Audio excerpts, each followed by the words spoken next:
Alright, I'm going to give shooting a core shot a try today. So I need to clean some resin from making crankbaits off my bench. Let's adjust that camera. Everybody with motion sickness, look away. There we go. I'll try and keep it in the center of the view. This is an ordinary True 3, or what I used to call the 3 to 5 grub.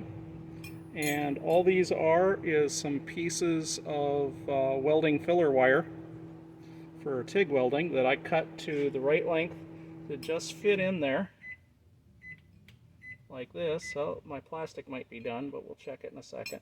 To just fit in there and just barely allow the mold to close. Now, because it's both sides, all we have to do is get this end close and it'll basically be centered down the middle. I'm going to do that a little bit just kind of to help it settle into place. The top doesn't rock on the bottom, it's closed. So now it's time to start sealing it up.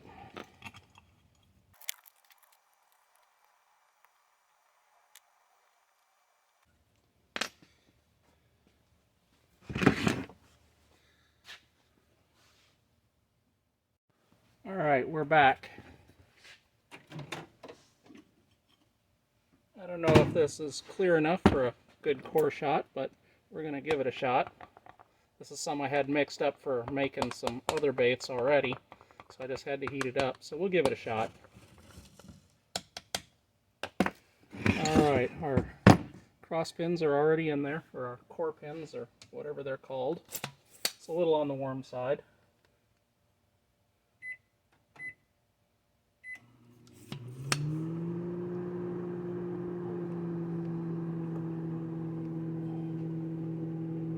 Alright.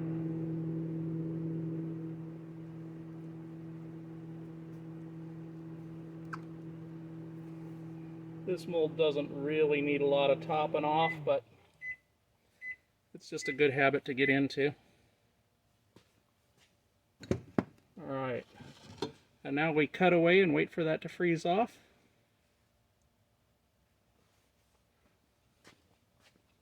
And we'll come back and open it up in a minute. And we're back. I think that might want to let them set a little bit longer than you normally would if you're just demolding them and laying them out on a cooling tray of some kind. But we're going to give it a shot. Didn't leave it set too long.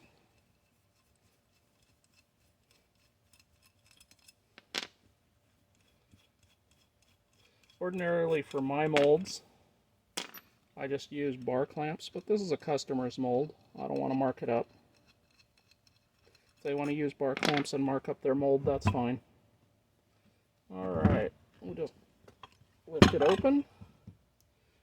And looks like they all filled pretty nice. Not quite sure the best way to separate them off that runner. Ah, that's one step I forgot. Most of the guys that do this say you need to cover the rods with worm oil. I forgot to do that.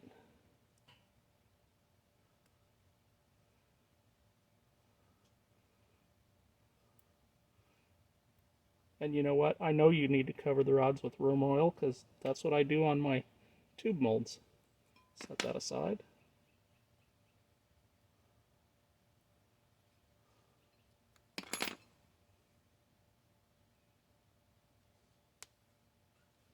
I'm cutting the plastic with my thumbnail rather than just tearing it off. The idea being that I hope I get a nice clean hole at the beginning. Alright, we set that all aside. Now if I understand this correctly, throw that back in the remelts. We're supposed to just cut this off so we get a nice clean hole through the body. It's strange. Seems like a lot of work to make a bait to me, but there's a lot of guys doing this, so I figured I'd give it a shot. And I think this mold is a good candidate since you don't have to modify it or make a special mold or anything.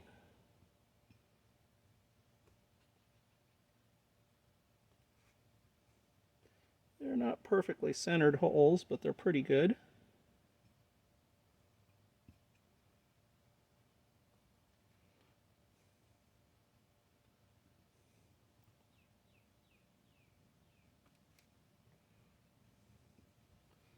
All right. I'll push it up towards the sprue, so hopefully we don't get flashing around the nose.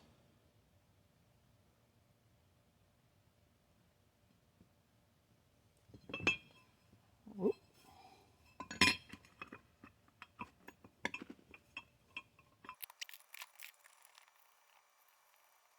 And I got some of the color I'm going to use for the core in the microwave. They tell me that that needs to be pretty hot, so we'll see.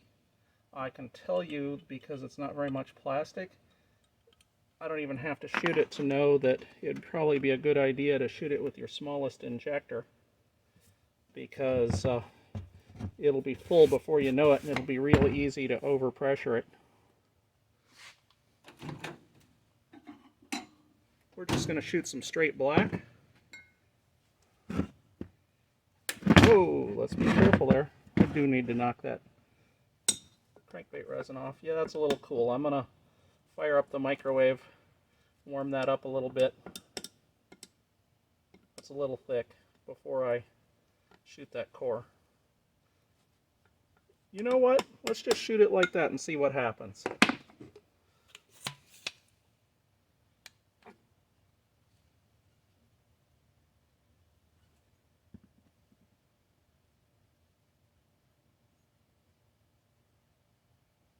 I don't want to put a lot of hard pressure on it because I don't want it to flash around the body. And I've done other types of mixed injections before, and that is something that can happen. All right. I like to keep, if I'm doing multiple colors, whether I'm doing laminates or whatever, unless I'm doing a big batch, even when I'm doing a big batch, I like to keep separate cups for my different colors so I don't contaminate them and wind up with an off color.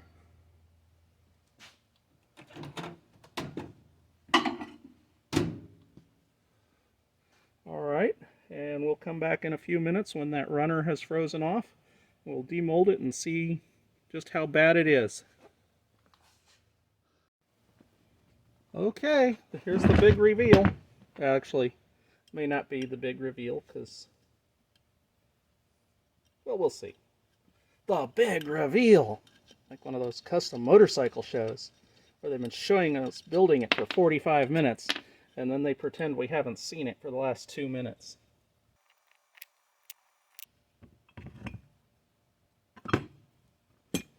Well, actually, that's not too bad. We got one that didn't fill. Don't know why. Oh, two that didn't fill. And maybe just because it wasn't hot enough, like I thought it might not be. And we got, that one looks really good. I can see the core through it, but I doubt you can see that on camera. So probably a little more translucent body color if you really want that core line to show through.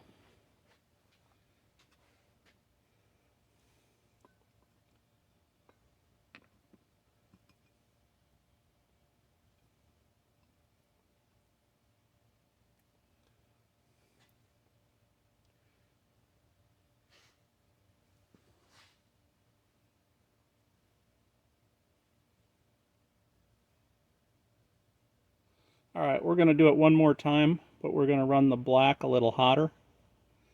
I don't know if I'm going to take the time to mix up another batch of body color or not, because I actually want to shoot a bunch of that color. But we'll try the core shot again with the black just a little bit hotter this time.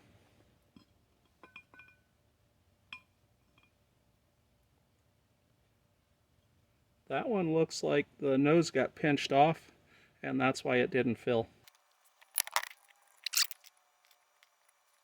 I think if I was going to do these for me, I'd spend a little more money on it and make just a body mold for shooting the for shooting the main body color, and then make this mold for finishing it. Alright, let me get my plastic hot again.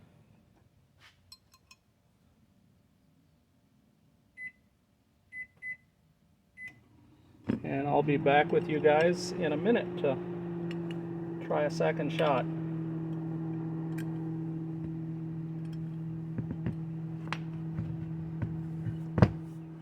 Look at that! A pot of steaming plastic just appeared.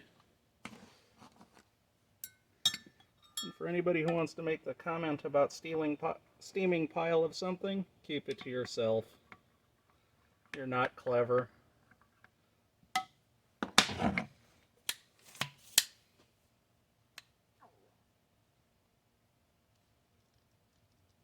Sounds like I'm sucking up some air bubbles or something. I've got some moisture. Well, we'll see what happens.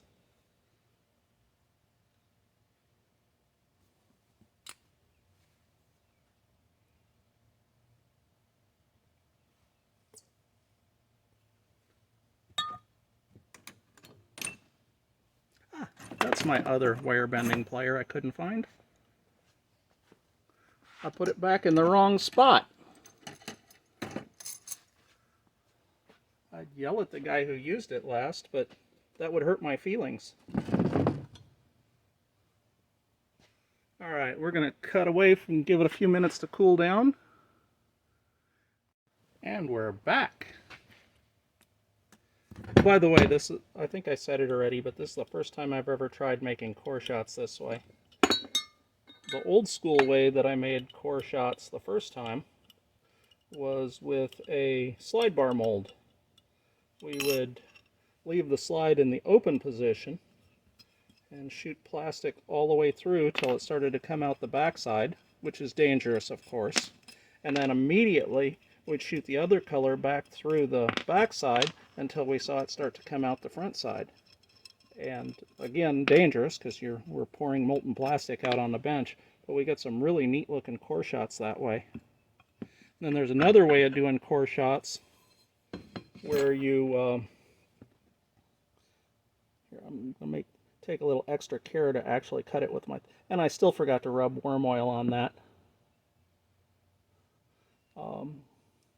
There's another way to do core shots where you shoot it really hot, but you don't top it off at all. You just, the instant that you think it's full, you stop, and then you let it shrink while you're slowly feeding a second color in. And that type of core shot doesn't usually go all the way, and it doesn't work on really thin baits because they freeze off so fast. But we've made some neat patterns that way. And then another way I did a sort of core shot, actually it was a core shot, was with a mold that the runner came down along the bottom, down the side and along the bottom, and went up into the cavities. I just pour plastic into the mold, but not enough to fill it all the way. And then I would shoot another color through it. And we'd wind up with, usually we'd wind up with the first color showing on the first part of the bait, and the second color showing on the on the tails of the bait or end of the bait. All right, let's clip that off. Put it in there. Looks like I got a couple of these a little on the dirty side.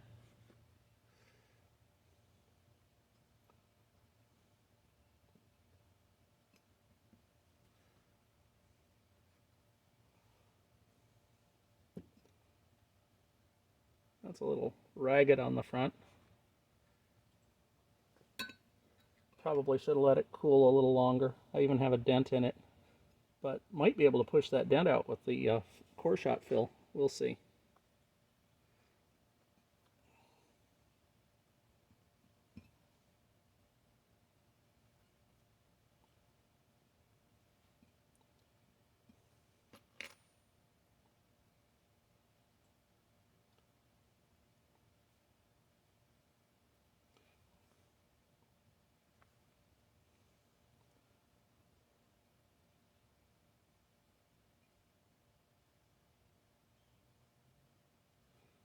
Okay, those tails and toss them in there. Close this up. And I don't know how hot my my core color is, so I'll check that in a moment. I can hear the kids next door playing. Sound like they're having a good time. All right.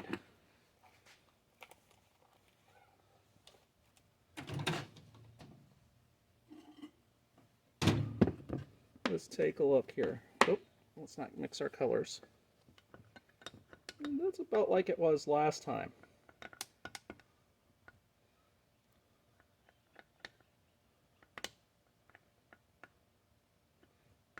Just to be safe, I'm going to warm it up a little bit.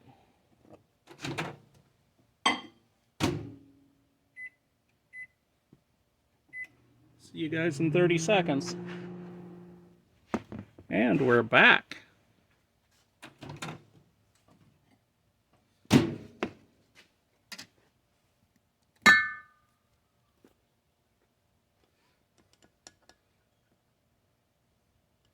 Yeah, that's quite a bit thinner, quite a bit lower viscosity.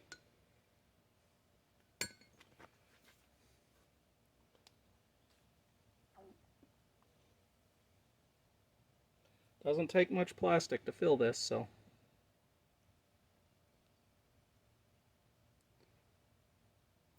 I think that's full, but I don't want to push on it hard because I don't want to overflash it. And we'll be back in a minute when it cools off. Okay, that ought to be good enough to see how it did. There are a couple of things that I noted. One is you have to make the nose end kind of clean. When I tore them off the runners, it was a little ragged, and it was that raggedy end that actually folded back and plugged it and prevented enough plastic from flowing through.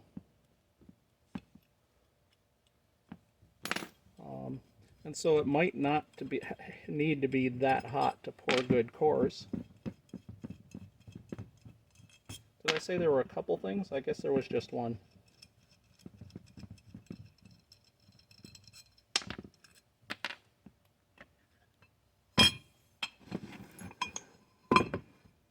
Oh, that looks pretty darn good. All 6 of them came out good. So I guess it's not that hard to make core shots this way. At least not with this mold. The core, I'm sure you can't see it on the camera, but the core seems to show more on these. I don't know why, the plastic is the same. Remember I said that that dent might get pushed out by the core? It did, but there's like a little bit more color showing there. Okay.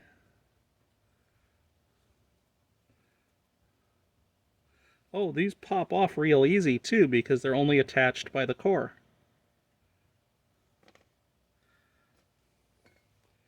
That is pretty slick. I guess I need to make up a batch of plastic that's a lot lighter color for the body, or more translucent, less colorant, so that I can really make those cores pop. I couldn't leave you guys hanging. I decided to shoot one more. Went ahead and mixed up some translucent color. This is a real light watermelon. And by the way, this light watermelon is a color I've done well around here on the springtime, by the way. I tend to like a darker watermelon later in the year. But anyway, we're going to do a light watermelon and see if we can get that core shot to pop.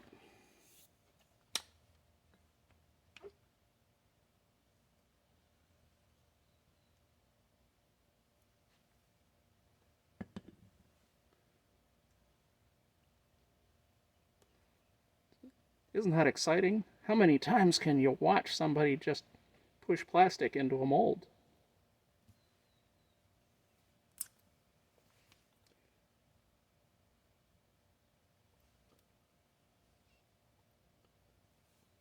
All right, let's let that cool and I'll be back in a few minutes. That should be cooled off plenty.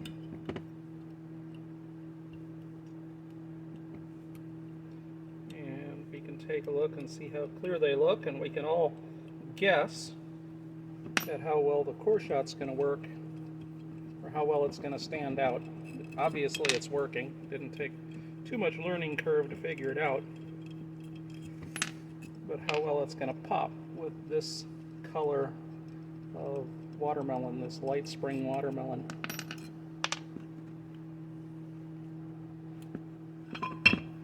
Oh, that's a nice looking color anyway. Wow. Well, I'm trying something here just to try and make things, see if I can make things come out a little better. Those are cheap cutters. I think they cost like $2 a piece on eBay, or they did when I bought them. And I got a bunch of them, so I can use them for stuff. My idea is maybe if I get a little cleaner cut off the front on each one of these, you know, maybe it'll go a little cleaner when I shoot the core shot. Oh yeah, I was going to hold one of those up to the camera for you guys to see how translucent that is. You might think that's way too light, but we'll see. Anyway, this is just an idea. I don't know that I would do this, you know, routinely if I could find a better way, but I'm just trying something. Doing stupid things to learn so you don't have to.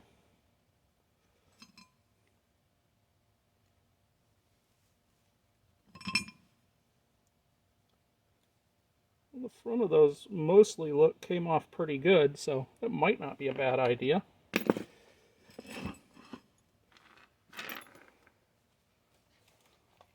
It's time to nick the tails off.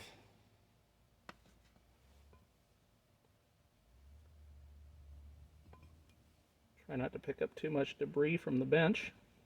Make sure the nose looks good.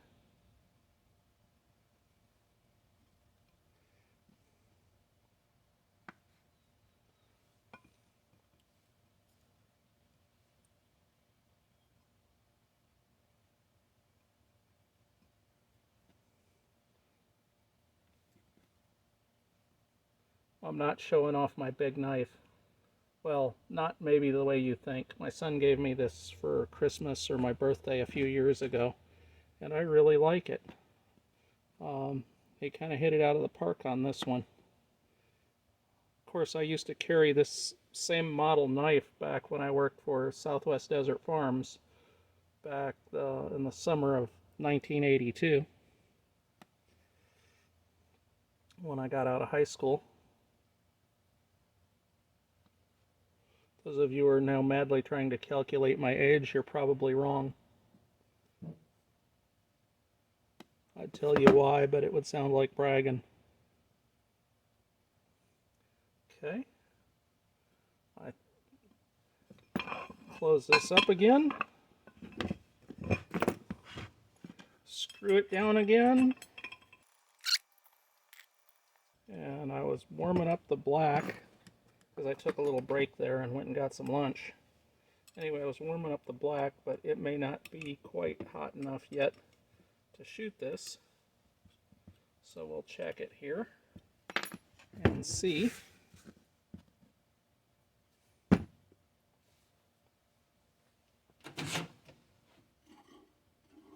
Oh no, I may have even almost overheated it a little bit.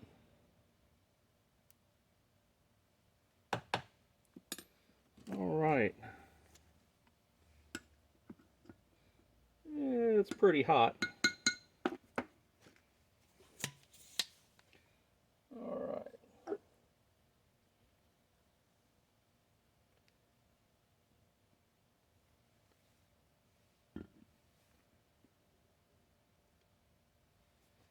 I'm holding very, very, very, very gentle pressure. Like I said, I don't want to push those bodies out of shape and get all kinds of ugly, nasty flashing that kind of ruins the whole thing.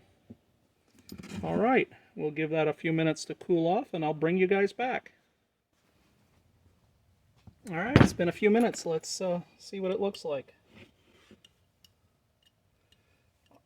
You don't have to do your core shots in black. I think black would look good for some types of baby bass pattern baits, but I could see you wanting to do a core shot in, say, pink if you were trying to make a baby trout pattern bait. Oh. You might do a core shot in chartreuse if you wanted to make a black body bait with a chartreuse tail.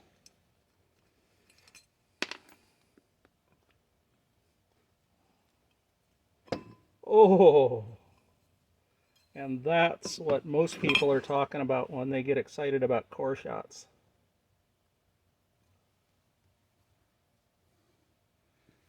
Let me get behind the camera, make sure you can see that.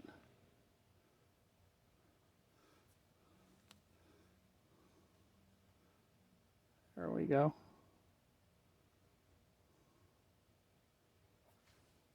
That's quite the deal.